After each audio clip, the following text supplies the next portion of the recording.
question for Chris Aquino from Congressman Bongbong Marcos. Hindi, yung sinasabi mo, akalain nyo lang sa amin may sungay na and all that. How did that come about? Because we never, we were Hindi always... naman ikaw siguro personally, but syempre, di ba, ang nakatatak sa utak ko, the reason my dad was in jail was because of your dad. So, tapos, gano'n ka diretso daw.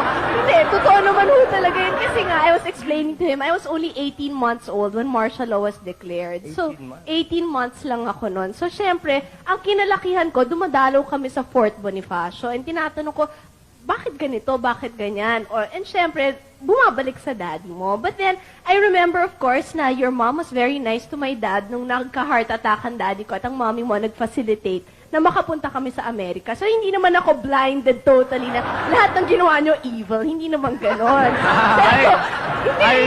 I once saw your dad when he came to the palace. Yes. Na balitaan namin, I was hanging around. Si daddy nag-iisa sa opisina niya. Sabi ko, bakit walang tao? Bakit walang bisita? Sabi, pupunta si Ninoy, mag-uusap silang dalawa. And your father arrived. And I was so surprised, nakatago ako sa likod. As usual ko, basta't may alam kong medyo importanteng nangyayari. Like, you talk about history in the making. That was history in the making.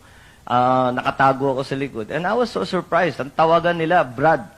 Because they were both from Upsilon, di ba? And I remember a question that my father asked. And it's, your father asked this. Sabi, Brad, bakit mo naman ako kinukulong? Bakit mo naman ako linagay sa Fort Bonifacio?